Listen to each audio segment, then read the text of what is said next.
Открытие Центра культурного развития – событие, значимое не только для работников культуры, но и для всего ингушского народа. Это первое учреждение многофункционального типа, появившееся в республике. Сотрудники Центра будут искать одаренных детей и, конечно же, в дальнейшем поддерживать их талант. Надеюсь, что это начало светлого пути.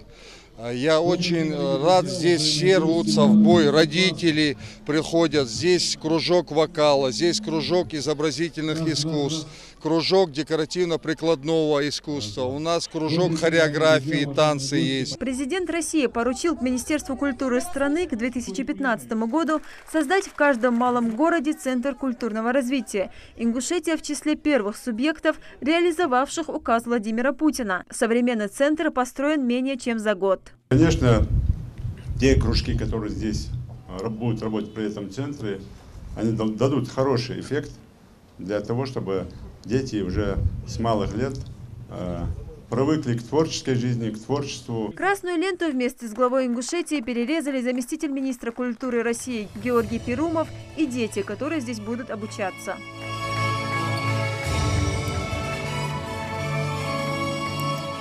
А после хозяева показали гостям центр. Здесь есть многофункциональный зал на 144 места. Первый этаж занимает просторное фойе с зоной для экспозиции. Актовый зал, книгохранилище, читальный зал, гардероб, буфет. На втором этаже кабинеты, где непосредственно будут проходить занятия. Всего в центре смогут обучаться около 150 детей. Уже начался процесс обучения.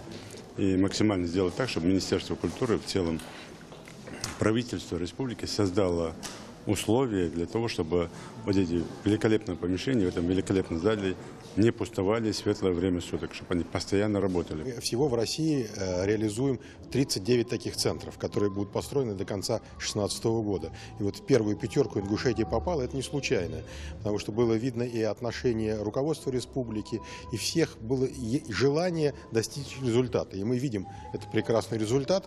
К 1 июля только 5 регионов справились с этой задачей. Знаете, какой красивый, замечательный, многофункциональный центр, где во всех направлениях идет развитие культуры. Главная задача центра – культурное развитие подрастающего поколения. Фарида Мусаева делает первые шаги в художественном мире. Картину, которую рисует сегодня, решила подарить. Счастливчик – младший брат девочки. Это голос с людьми, там снег бывает. Люди вот они. Это куски, вот они. Работать с детьми будет творческая, энергичная команда профессионалов. Потенциал, он, как говорится, у всех детей одинаковый. Мы за собой ведем этих детей. Мы их сегодня обеспечиваем такими условиями, на что я, честно говоря, всегда обращаю внимание. Это сегодня мы делаем то, что давным-давно у нас должно было быть. Двухэтажное здание Центра культурного развития предназначено и для проведения культурно-массовых мероприятий. Многофункциональный зал Центра можно использовать как кинотеатр.